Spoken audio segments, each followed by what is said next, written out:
Hello and good morning. My name is Farah Jadrin, and I am so glad to be here once again as your MC for this special and very important event.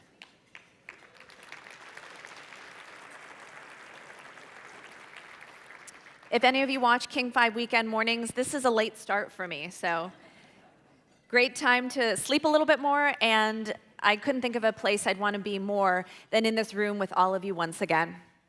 To get us started, we want to acknowledge that KCSARC serves all of King County, which is on ancestral land that belongs to indigenous people. These lands are the traditional home of the Coast Salish peoples, including but not limited to the Duwamish, Muckleshoot, Puyallup, Snoqualmie, Stillaguamish, Suquamish, and Tulalip tribes. These acknowledgments do not fulfill or our obligations to build and foster authentic relationships with indigenous communities, but as we know, it serves as a step in honoring the land we are on. So thank you.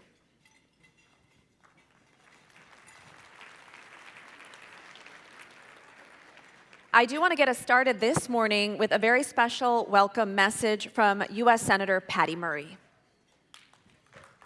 Good morning, King County. I am so glad I can share a brief message of support with you all at today's Be Loud breakfast.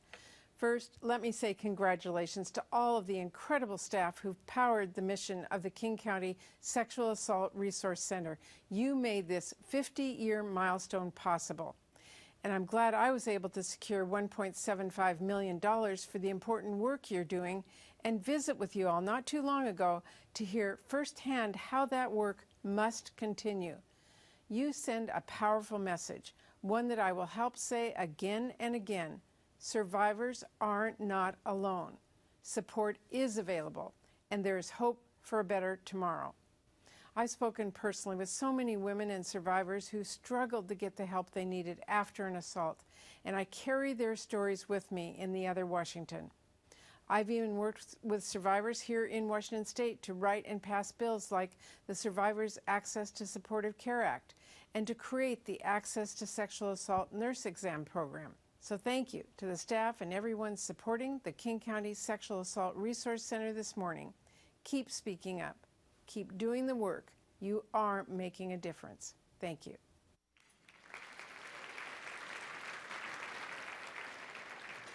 Thank you, Senator, for that message of hope. It is wonderful to see so many familiar faces, but it's also wonderful to see some new faces. If I could ask everyone who's here for the first time to raise their hand.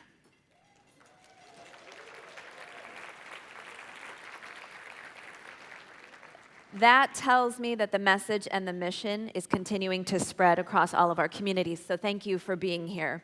Now, this year feels especially meaningful as we celebrate KCSARC's 50th anniversary. For 5 decades, KCSARC has stood alongside hundreds of thousands of survivors and their families, and that legacy exists because of all of you here and your unwavering support. I'm deeply grateful for the vital work of KCSARC, from free confidential advocacy and a support line, a crisis support line that is 24 hours. That resource line for trauma-focused therapy, KCSARC, is there for survivors and also their families. I've shared this at previous breakfasts, that the work KCSARC does is deeply important to me. The support to survivors for sexual assault and to prevent abuse from happening is important to me because I am also a survivor. I continue to share that today, and I always will, because it's about amplifying our survivor voices and inspiring action. We're here to be loud about ending sexual assault, to support one another, and to strengthen our collective commitment to change. Throughout today's program, you're going to hear from trailblazers and emergency leaders in the field who are making a real difference, KCSARC staff, and survivors who are sharing their stories to empower others. Each speaker is going to highlight the incredible life-changing work KCSARC does in our community.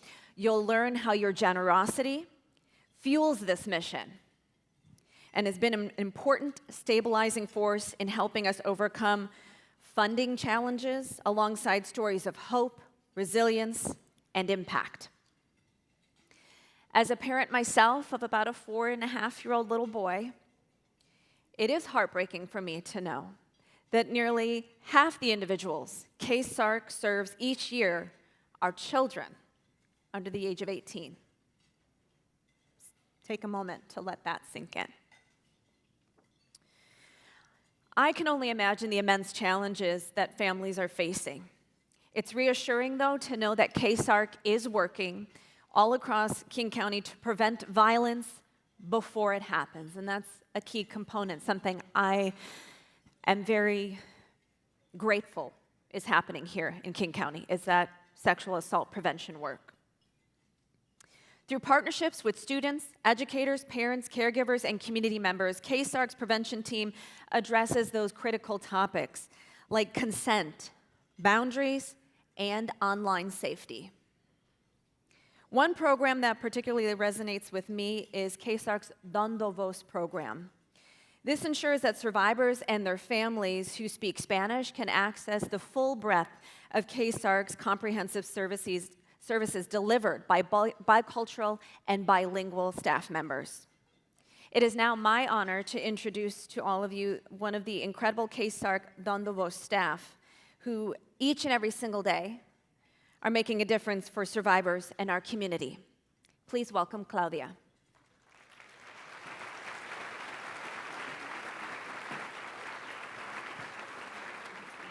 Gracias por tu servicio.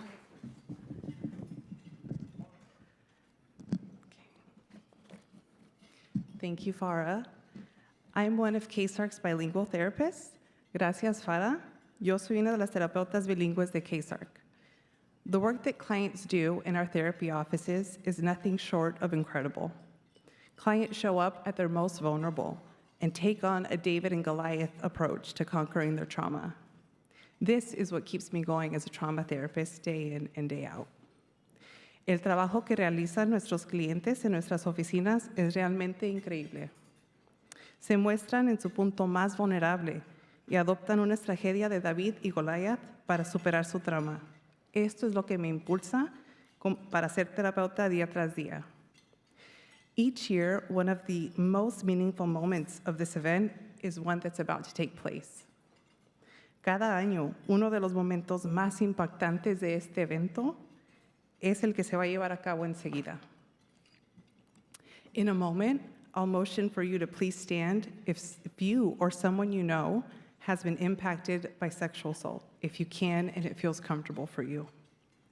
Si han sido víctimas de algún tipo de violencia sexual o conocen a alguien que lo ha sido, les invito a ponerse de pie, si pueden hacerlo, o demostrar su apoyo de alguna otra manera. Please stand.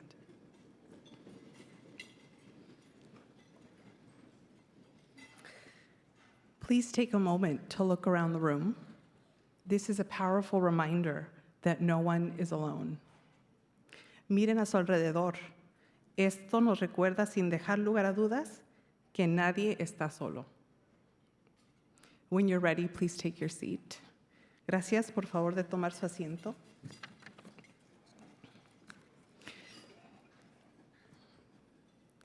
We hope you carry this moment with you, not only today, but throughout the year. Thank you for being here and for sharing this space together. Esperamos que este momento se quede con ustedes no solamente hoy, sino que los acompañe a lo largo de su día y de su año. Gracias por estar aquí y por ser parte de este espacio. Farah spoke about our 50-year anniversary. Let's take a moment to look back so that we can move forward with renewed energy and determination. Farah habló sobre nuestro aniversario número 50. Vamos a dar una mirada al pasado para poder seguir adelante con energía renovada y determinación.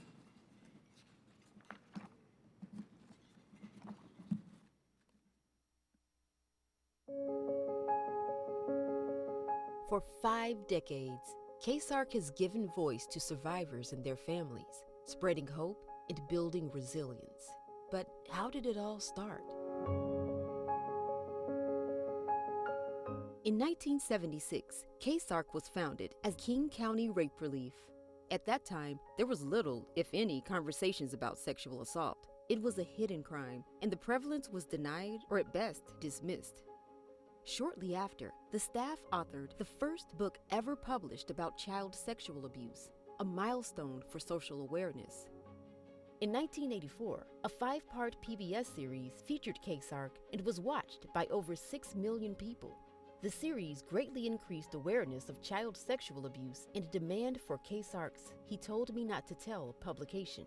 In 1989, the name was changed to King County Sexual Assault Resource Center to better reflect the comprehensive resources offered. Therapy services were also expanded to include youth. By the 1990s, KCSARC was driving change at the state level and professionalizing sexual assault response. In 1995, KCSARC helped Washington become the first state to develop standards for sexual assault legal advocacy and training for its providers. Since then, KCSARC's legal advocacy has served as a model for similar programs throughout the U.S. There was a time when the questions would be, what were you wearing? Why were you out so late? Are you sure you were raped? KCSARC has worked with the legislature regarding better training for law enforcement officers, more support for survivors, and rape kit testing within 45 days of a kit being received. As the need for culturally and linguistically relevant sexual assault services grew, KCSARC added bilingual and bicultural staff to better serve Latinx survivors, launching the Dando Voz program. In 2011, KCSARC partnered with Youth Care to create greater access to case management and therapy for homeless youth. During the mid-2010s, KCSARC began providing connections to attorneys specializing in sexual assault, immigration, and family law to assist clients facing complex legal challenges. In 2017, the Me Too movement led to a spike in demand. KCSARC also launched a program designed to help educators identify and respond to sexual assault. By the 2020s, KCSARC's expertise and voice became widely recognized and trusted in the community. KCSARC's therapy team was honored for its trauma-focused services. KCSARC's Dando Voz therapy staff had their groundbreaking work on prolonged exposure therapy published. Starting in 2021, KCSARC led policy advocacy statewide to ensure victims had a voice in state laws affecting their rights and access to support. KCSARC placed trauma therapists in schools to help students who have experienced abuse and expanded its prevention education program to deliver required lessons in consent and healthy relationships. In the fall of 2023, KCSARC's CEO of over 40 years, Mary Ellen Stone, retired, and Kate Garvey was brought on as KCSARC's new CEO. In 2024, KCSARC released Navigating Justice, a report on outcomes for victims whose legal cases stalled amid court backlogs. That same year, KCSARC's prevention team began supporting Gen Z with peer-to-peer training. Their work continues, tackling 21st century issues like AI, social media, and sexual assault response for people who have been historically marginalized. As a teenager, I see how shame and silence prevent peers from seeking help. I want to make education approachable, normalize conversations, and empower my community to access the support they deserve. In 2025, KCSARC's client speaker program, Empowered Voices, expanded to better equip and support survivors who want to educate the community about sexual assault.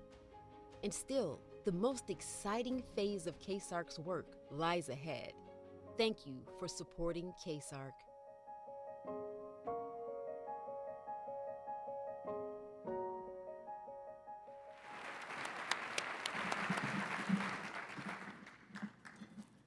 Good morning. Come on, good morning. My name is Marilyn Sharon, and I am the board president. I am so proud to be part of an organization that for the past 50 years has been so vital to our community. On behalf of the entire KCSARC board, I extend a heartfelt thanks to each of you for being here today and for standing with survivors. During my years of board president, I've learned so much. One of the lessons, though, that is most important is that I've learned that KCSARC does not do its work in a silo. It is empowered by the commitment, generosity, and partnership of each of you. Our work is also made possible through the partnership we have with our elected officials. Your leadership and unwavering support make a profound difference. You've helped us in countless ways, and we are deeply, deeply grateful for your support and efforts. Elected officials, please stand if you're able to do so, so that we may recognize you.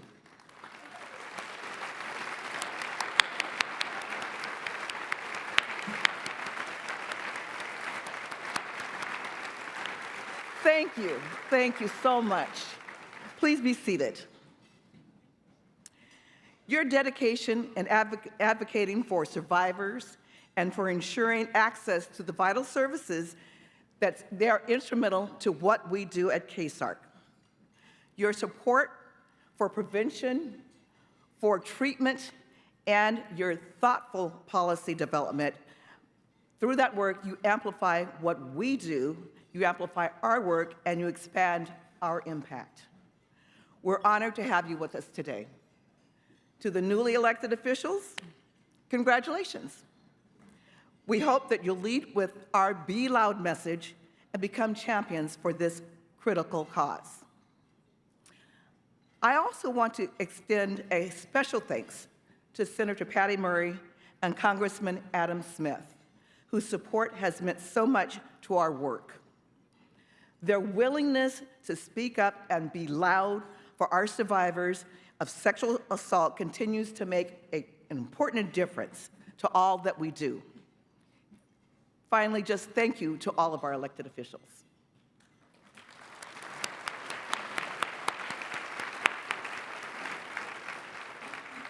So one of my great honors of serving on the KCSARC board has been both in meeting the trailblazers, such as Mary Ellen Stone, who helped build this movement, and witnessing the energy of the new leaders, such as Kate Garvey, that you'll meet soon, individuals who are already at work and working hard to carry forth this important work. I am delighted to share with you some conversations between the leaders in the field, those who reflect on the past, and those who will lead us into the future. Thank you.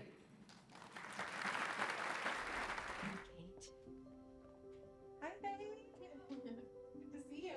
Yeah, Rick, it's good to see you. Good to see you, Chris. How you doing? I think I'm first.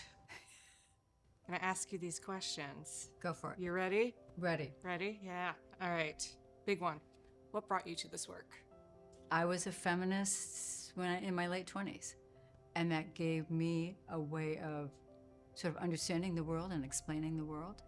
And I believed then, as I got involved with some of the very early work around sexual assault, that the threat of the sexual violence was one of the many barriers to women being full and participating citizens in this country. And we are not there yet. Sexual violence is one of the reasons that holds us back. So what brought me to this work was my life experience, in the large part. I am a survivor of childhood sex abuse and didn't really know that it was wrong until I got into my teens, I guess. As a result of that, I ended up in law enforcement. In 1980, King County Sheriff's Office had 3 detectives who were following up on those kinds of cases, but they were all men. So I was one of 2 women asked to go into the sex crimes unit. So how about you? Definitely my want and need to help people. It's amazing to be doing it in this way and following the footsteps of people like yourself and continuing the work. What do you wish that you had known or understood differently when you were starting out in this field? The realization about how slow change is. But even in the many years I've been doing this, we have seen progress in the reduction of sexual assault, but it takes a long time. And I think that's something that I really wasn't fully aware of how long change actually takes. The emphasis of taking care of yourself I wish I had gotten that a little earlier on. And I guess I just always think of like, you can't work from an empty cup, right? You can't help Right. when you're low on energy yourself or not feeling the greatest yourself. And this work is heavy, and in order to help people, you have to be in a good place. All right, so here's a question. What's a piece of advice you were given or something you learned from someone in this field that stuck with you or shaped your work? The biggest piece of advice that I got wasn't from someone else in the field, but it was from my mom. She said the best thing that we can do is just continue doing little things. I'm not going to completely eradicate the worldwide problem of sexual violence, but what I can do is provide support to the people in my community who need it, even if it's on a small scale. Your mom sounds smart. I think that's great advice. For me, it has been consistently, no matter what part of human services I've worked in, is to remember who came before you. Mm-hmm. So to remember the women who were so scared, but they did this and they said things out loud, and they, those that were like the grassroots founders of sexual assault work, and, thinking of the women of color who bravely stood up and said that something happened to them and that they demanded justice. And even like when we're looking at LGBTQ plus rights and we think about Stonewall, we have to remember whose shoulders we stand on. Yeah, absolutely. If there was one thing you wish people your age understood about causes of sexual violence, what would that be? It would be that it doesn't just happen overnight. I just wish people knew that it's not stranger danger, that it's, someone that someone that has groomed you. There's not one thing that causes sexual violence. The reason people hurt other people is complex. If you could fast forward 10 years, what change do you hope to see in ending sexual violence and child sexual abuse? That we'd have resources available and integrated in a way that the children learn about it sooner, what you can do to say no. Yeah. I would like to see future generations get more education on healthy relationships than my generation did and any generation before me. What gives you hope or keeps you engaged in this work? Definitely the people that I work with and the people that I work for, my clients. One of the things that gives me hope in this work is youth involvement and the attention that youth are giving this topic. I see the differences and changes that we're making when I hear people like yourself talk about it so eloquently. What gives me hope is the forward progression of people's understanding and awareness of sexual assault. Early in the breakfast series, someone had the idea of people standing up to sort of stand with survivors. A few very brave people stood up. But now you go to the breakfast and the whole room stands up. That's a really big shift in our community. And I think that's one of the many things that KCSARC has, is that people's literally standing with us. And that gives me a lot of hope. I feel like we have been set up for success because of all of your hard work. And I know there's a lot of folks in the room too that were standing beside you. So thank you to you and to them. Honor of my life.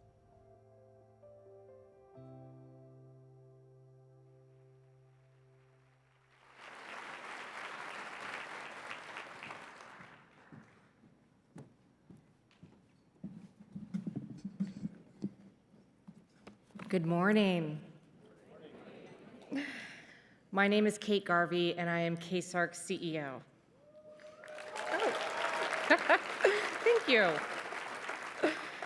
We just watched a really powerful reminder of how this work began and how it continues. What you saw in that video wasn't just history. It was lineage. 50 years ago, this hotel didn't exist. The Seahawks were celebrating their very first season, and we all know how that turned out. Yeah. The Mariners had yet to play their first game.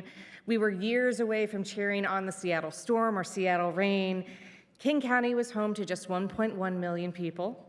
Today, that number is 2.3 million people, more than doubled. Most of the tools we rely on today simply don't exist. Phones attached to walls, Music came on vinyl, and if you were trying to get somewhere new, you unfolded a paper map, you put it on the hood of your car, and you hoped you got it right. There was no trauma-informed care, no coordinated response. Survivors were often met with skepticism instead of support. When someone said they had been raped, the response wasn't protection, it was doubt. Questions that shifted responsibility onto the person who had already been harmed, asking them to carry not just the trauma, but now the blame. Stepping into this role almost 3 years ago, I've been incredibly fortunate. I've been welcomed by many of the women leaders who showed us how to do this work before there was even a language for it, systems, best practices, and God knows funding streams. Becky Rowe. She's one of those women.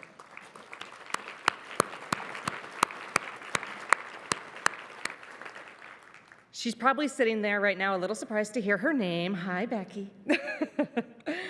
Becky's let me pepper her with questions, and she's offered me helpful advice. Early in her career, Becky worked for the King County Prosecutor's Office, where she co-founded the Special Assault Unit in 1979, one of the first in the nation to specifically focus on the prosecution of sexual assault, child abuse, domestic violence, and homicide. That took courage. And Becky wasn't alone. I keep returning to the two other women you saw in the video. I think about Mary Ellen Stone. I think about her a lot. Holding so much of this work together with just sheer will, answering phone calls from people after they'd been assaulted, responding to letters from survivors, fundraising, building relationships, doing whatever needed to be done with just 2 hands and 24 hours in a day. Thank you.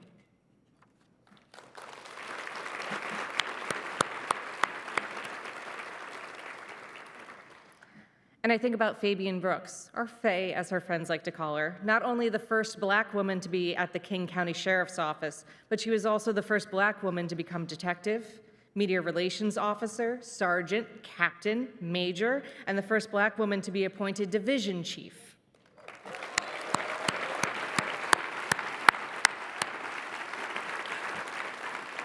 Now, Faye is someone who didn't just walk through a door, but she forced it open and then she held it open for others to follow.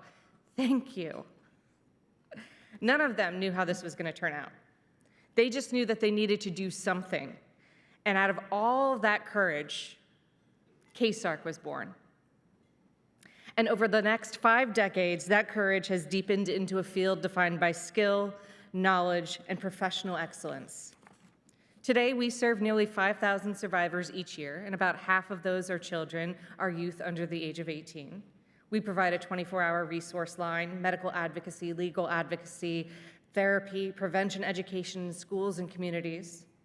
We've built bilingual and culturally specific programming. We've strengthened partnerships with law enforcement, prosecutors, hospitals, and community-based organizations. We've evolved because survivors' needs have evolved.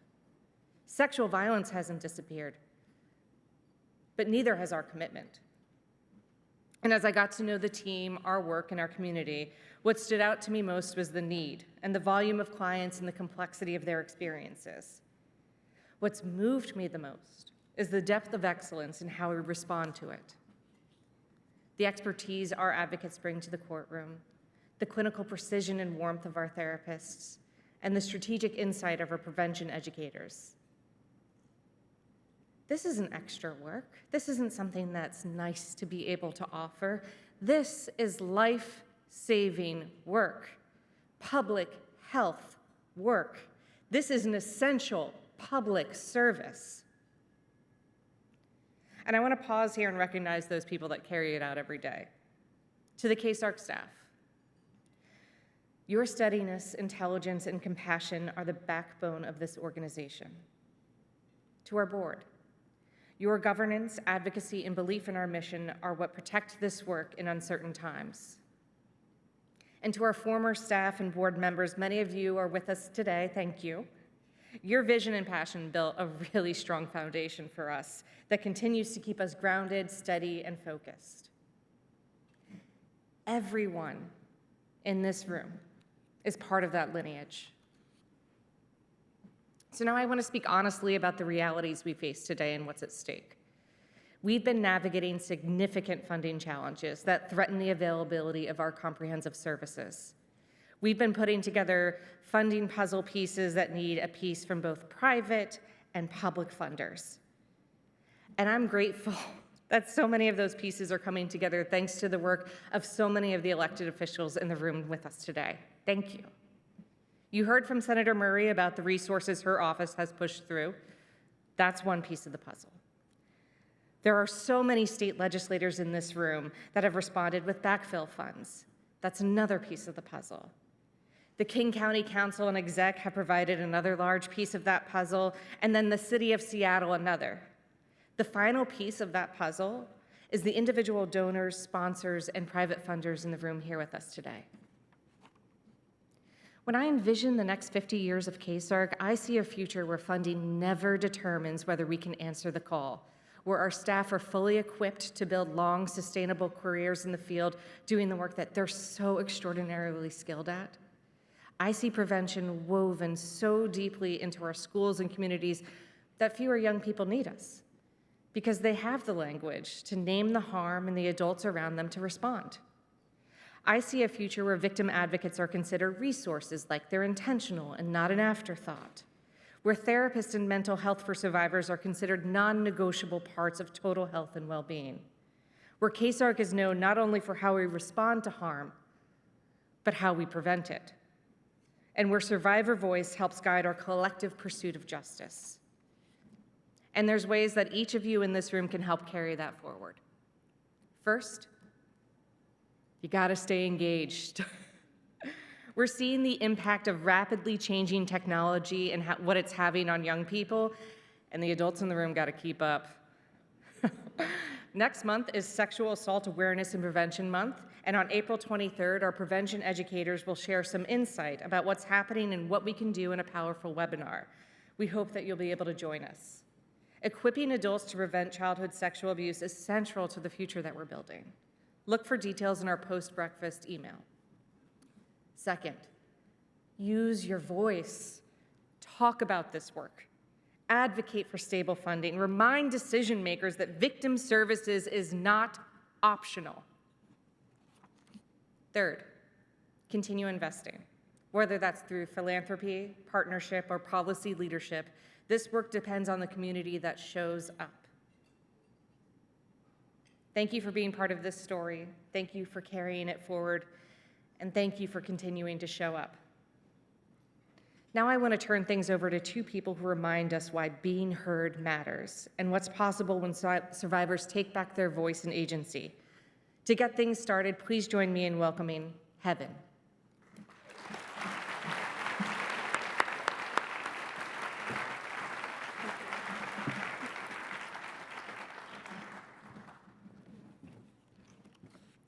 Good morning. Thank you, Kate. My name is Heaven. I last stood behind this podium 10 years ago.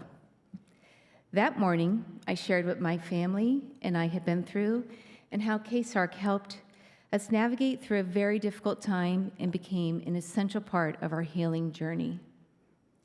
I am a mother of 4 who has lived through a nightmare in such an unexpected way after learning that my husband of the time sexually abused and assaulted our oldest daughter for almost 8 years.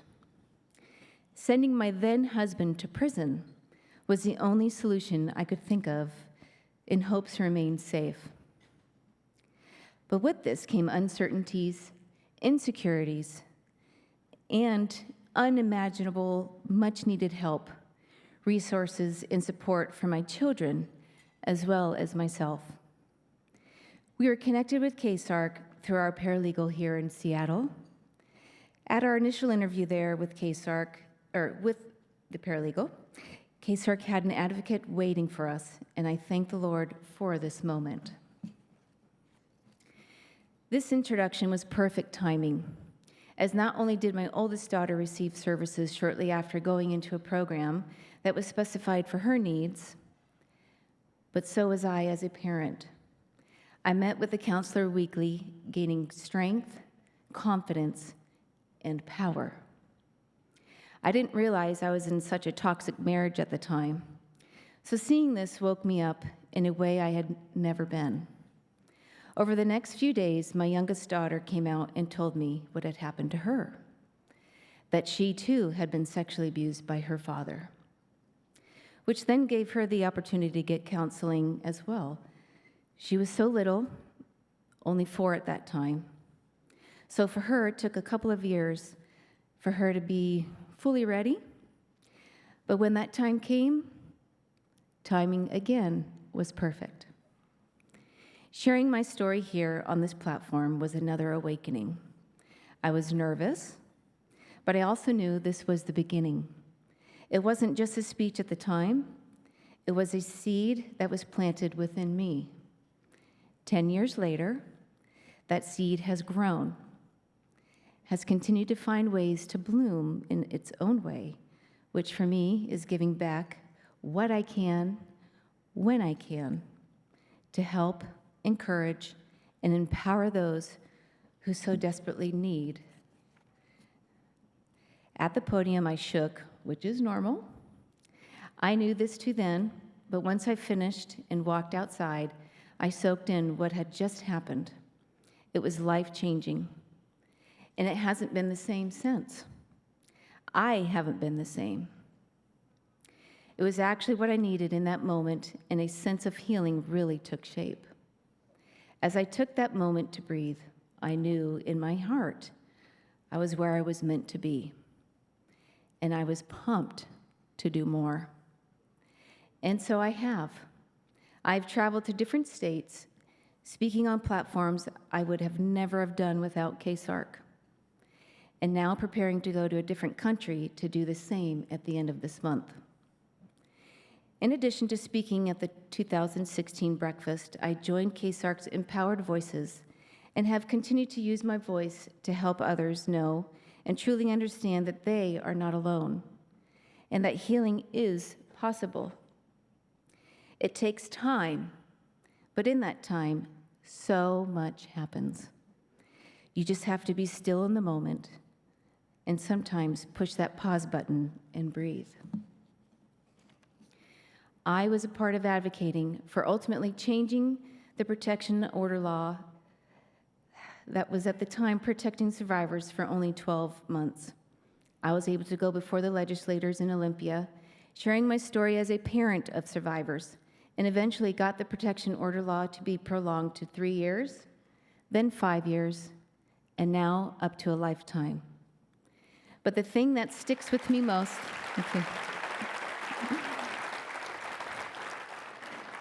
But the thing that sticks with me most is seeing our survivors in the audience and them feeling heard as I speak, and they too begin to feel empowered. Today, my family is with me, and it means so much to share this moment with them. They are my heroes, my inspiration, my strength, and my true purpose as to what I do every day.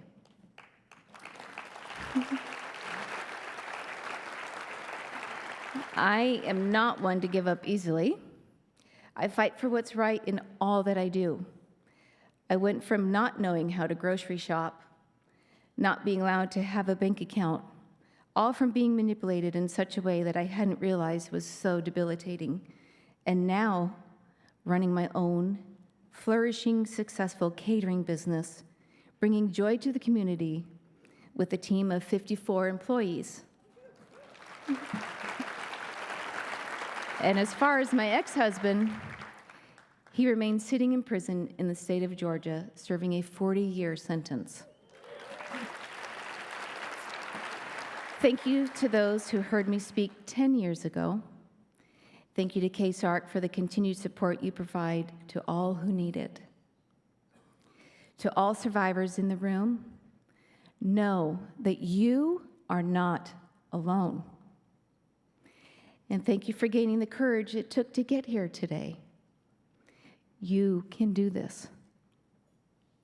Without further ado, I have the honor of introducing a fellow Empowered Voice member who will share their story and plant their own seed in their journey.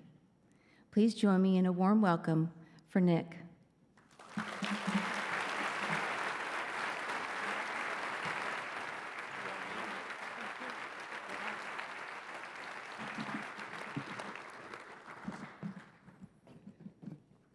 Thank you, Heaven, for sharing your reflections. It is my true honor to join you in this tradition of sharing our stories. I want to take a moment to place you in my shoes just under 2 years ago. I'd like you to think about a time when you had to move. Maybe it was to a new apartment, condo, or house. Was the move within the city, to a different state, across the country?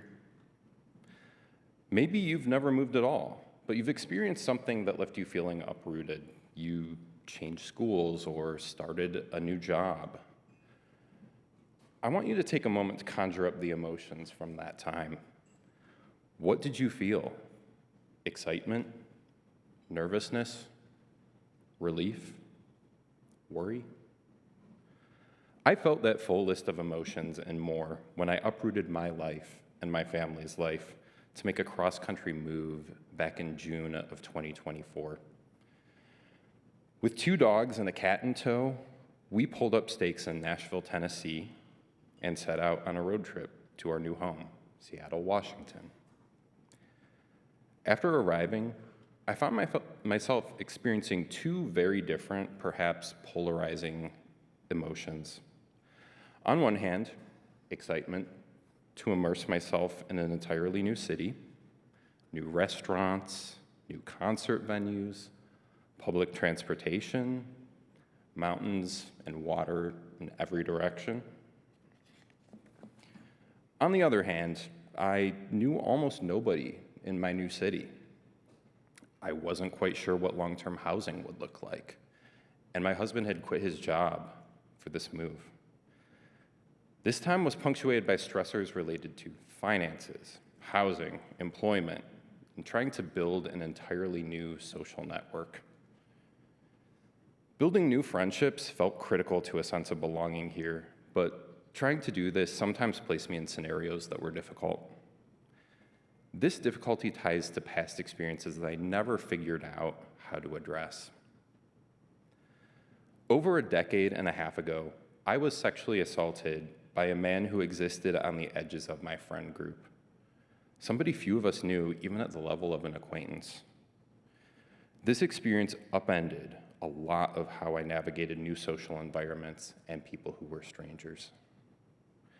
After this, I still held on to a belief that I was an easygoing, approachable person who was quick to make a friend, but that wasn't the reality. The reality was that I held people at arm's length and hid behind armor I'd built up around myself. Over the following years, I became much less willing to engage in the joyfully messy process of trust building with others, something critical to strengthening new connections. The more unknown I was to others, the more protected I felt. I became more suspicious of unfamiliar people and settings, defaulting to an on-edge feeling that I would have to push through.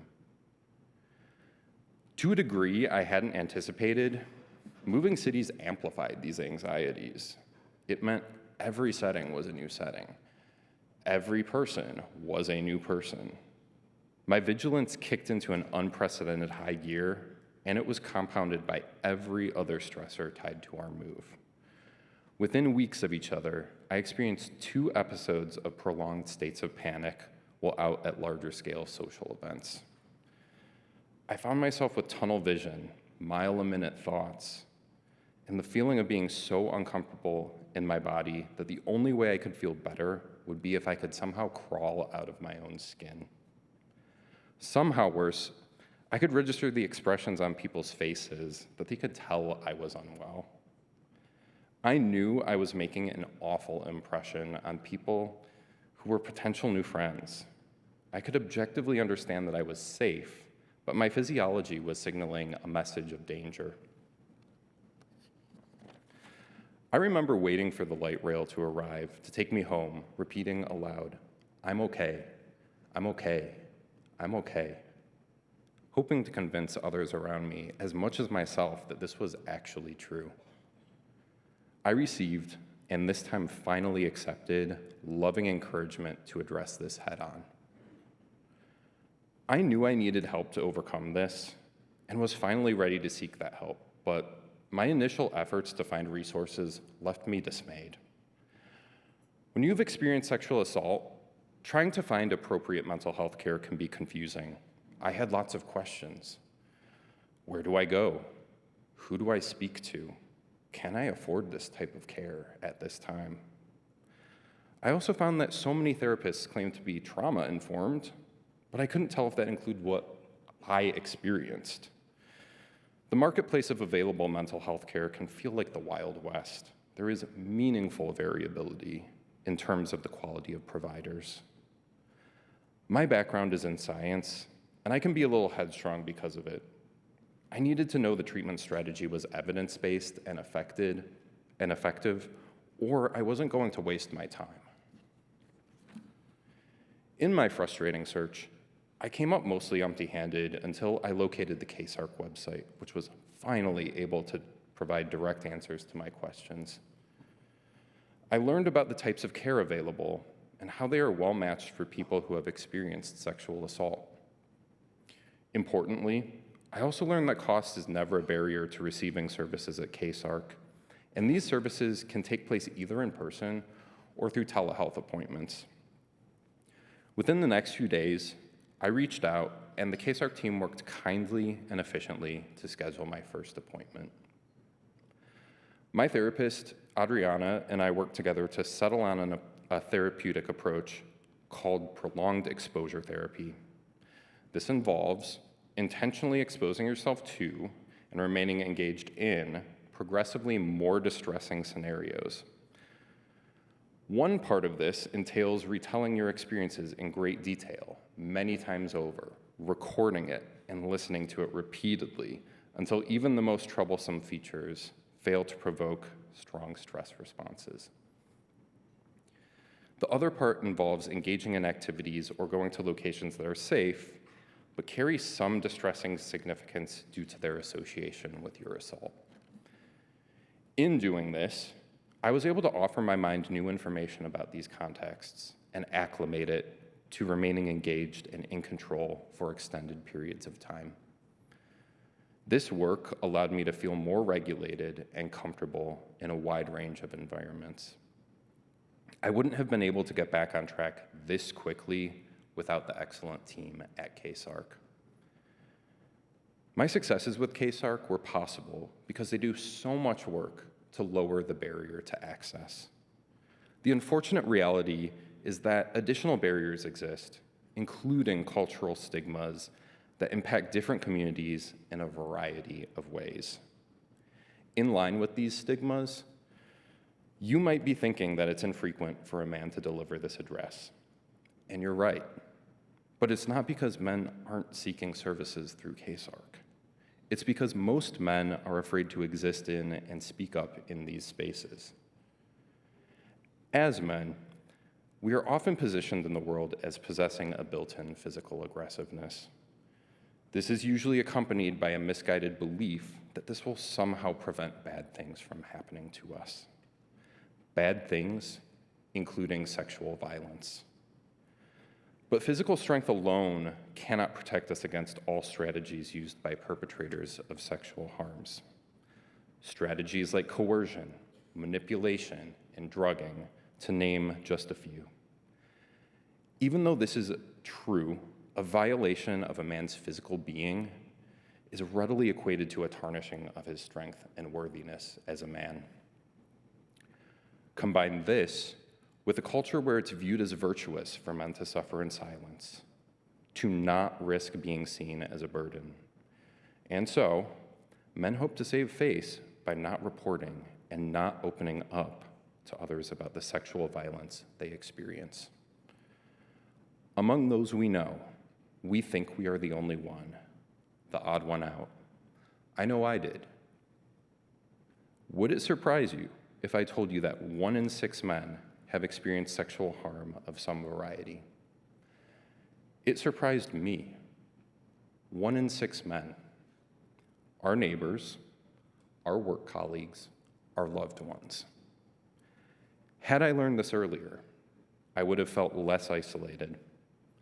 Understanding this could have emboldened me to engage with resources earlier. These numbers are startling in that they indicate how commonplace this issue is, yet men still perceive their disclosure as a risk. It would have been incredibly affirming to see more stories like my own as I worked up the courage to reach out. This need isn't just true for men alone. Every person inhabits a different and complex set of communities, identities, and value systems that impact how comfortable they will feel accessing these resources. To be ready to engage, survivors need to feel seen and not like they are the only one. In feeling like the only one and feeling unseen, so many people in need of these services never make it through the door. They are too scared, feel too isolated, cannot see that others, like you, will support them. They have not witnessed what we have today, a room of people rising up to be counted among those directly or indirectly impacted by this issue. As an attendee today, you may be wondering, how can I bring the energy in this room back to those who need it most? With this in mind, I am issuing a challenge to everyone here, but especially the men. This week, share with one other person a difficulty you are facing in life. Allow yourself that human connection and be vulnerable. This may feel awkward at first, but it's because it requires practice, and so many of us are out of practice. I bet you'll find more often than not, that person will become more comfortable opening up to you as well. And if not, you are still actively creating the environment where they could. I issue this challenge because our words and actions define the environments that we and those around us must live in. So let's create environments where seeking help feels more possible. If we make the mistake of letting culture at large dictate the environments in which men are to seek help, we are going to continue to see these struggles remain insurmountable. We will continue to lose our sons, our brothers, our partners, our husbands. Do you see how the impact of this issue on men ends up not just being a problem for men, but for all of us? So, I ask you to demonstrate the very behaviors these men, or for that matter, anyone in need of services, will need to use as their lifelines. Bring your vulnerability into your friendships, your work groups, your 2 a.m. beers at the bar, your communities of faith or service, your households. Model and normalize the very mentalities they will need to leverage when being brave and reaching out. They need to see people they respect demonstrate the ability to have discussions that cover the full spectrum of emotions, including experiences of disappointment, failure, sadness, loss, grief. If you have ever engaged with therapy, show that talking about this is not unusual. It cannot be overstated how needed your example is. I'm sharing my story today because I know so many survivors are slipping through the cracks, uncertain of how to start on the path of engaging with supportive resources. I hope that through my story, you were able to see how KCSARC was uniquely able to meet me where I was and connect me with the resources I needed. As you head out from today's event, I want you to think about that one spot where you can share your vulnerability with another person this week. Now let's join together in celebrating and supporting KCSARC's mission. Let's ensure that when a survivor is ready to pick up the phone and reach out for help, just like I did, there will always be a friendly voice ready to meet them where they are. Thank you.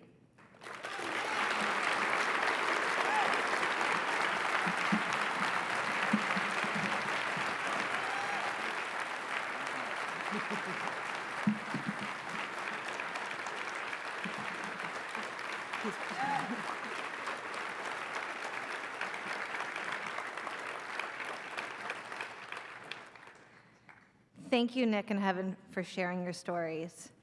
10 years ago, I attended my first KCSARC breakfast. A speaker at that breakfast told a story about how he had been abused as a child, and as an adult, that trauma began showing up in the form of physical ailments. At the time, I had a friend who was dealing with unexplainable health issues. I ended up sharing that story that I heard at the breakfast with this friend and gently asked if perhaps there had been trauma in their past. A couple weeks later, that friend came to me and opened up that they had been sexually abused as a child, and they believed there could be a link to their current physical health. I ended up connecting my friend with a therapist at KCSARC who immediately got them in a program. Today, that friend is healthy, happy, and thriving.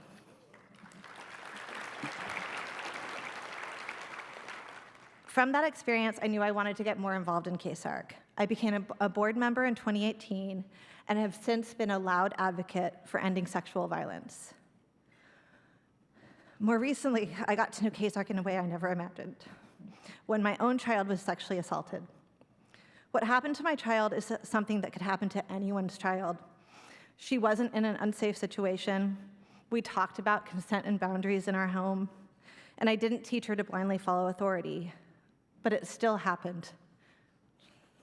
The person I love and care for the most in the world got very, very hurt. The first person I called was former KCSARC CEO Mary Ellen Stone. She was so empathetic and helpful. The next person I called was someone I deeply love and trust. With no bad intent and true horror and distress about what I was telling her, her response was, "Alexa, how could you have let this happen?" She then went on to say how sad she was, and she was there for us. But that first reaction was incredibly traumatic, and it reinforced the shameful narrative that had been running through my head that I'm a terrible mother. It took me a long time to tell anyone else after that.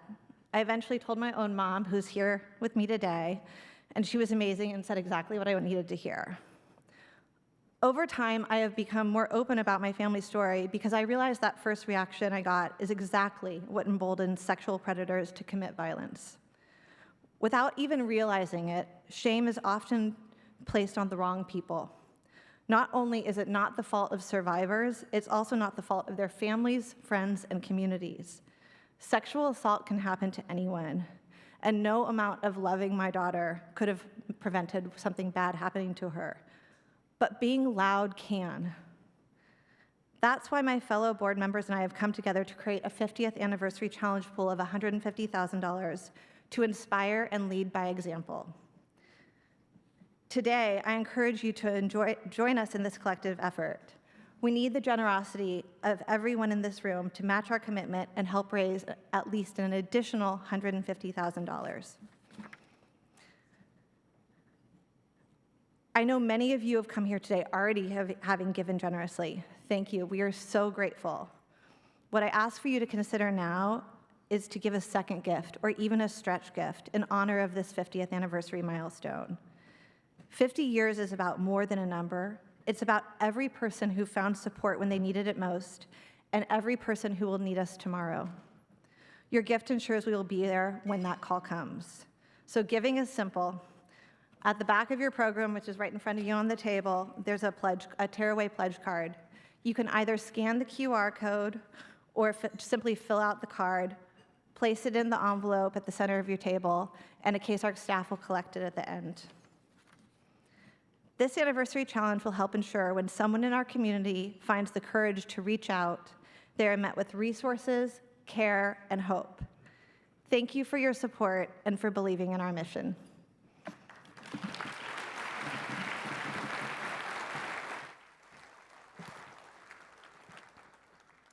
Thank you, Alexa, for your incredible service on the board and for sharing your personal connection to KCSARC. KCSARC is there every single day for survivors of sexual assault in our community. Today, it's our turn to ensure the critical services that KCSARC provides remain available to everyone. Your gift today truly matters. Together, you are helping ensure survivors are believed, supported, and never alone. I want to give a special thank you to KCSARC's board for creating an inspiring 50th anniversary challenge pool. Your leadership and your generosity are truly incredible. We hope you'll feel inspired to join them by stretching your giving and helping to ensure KCSARC services remain available to everyone in our community, even during times of funding challenges and uncertainty. To our amazing table captains, thank you.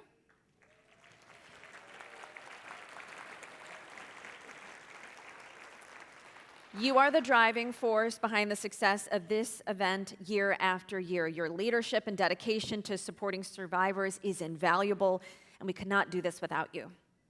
An extra thank you to those who have championed this event for more than a decade. Your commitment inspires us all, and we are grateful for your enduring support.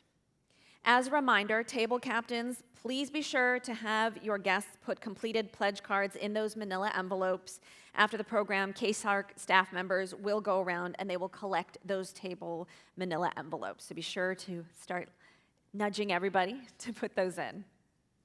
I also want to acknowledge our Be Loud club members. Your steadfast support and willingness to participate and advocate makes a significant difference for survivors in our community. We could not have gathered here today without the incredible support of our sponsors. All of your generosity is making a real positive difference in our community. We're going to save our applause till the very end because we have so many great supporters and sponsors. So thank you to our presenting sponsor, Amazon. Thank you to our media sponsor, the Seattle Times. Thank you to our production sponsor, EXP Events. Thank you to our hero sponsors, Costco Wholesale, Expeditors, Oslin Udo Little, and Schroeder Goldmark and Bender. Thank you to our visionary sponsors, Alaska Airlines, Archdiocese of Seattle, and Uber Technologies. Thank you to our champion sponsors, Seyfarth Shaw LLP and Symetra. Thank you to our advocate, in-kind, and partner sponsors. Let's all give them a round of applause.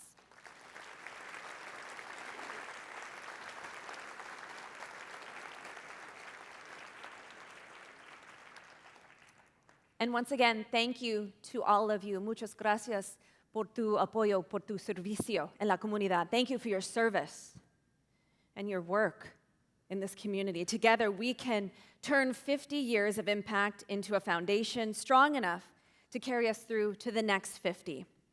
I want all of you to go out there and be loud, be strong, and be supportive for all survivors. Thank you so much. It is my great pleasure. Es mi honor, mi placer. Thank you.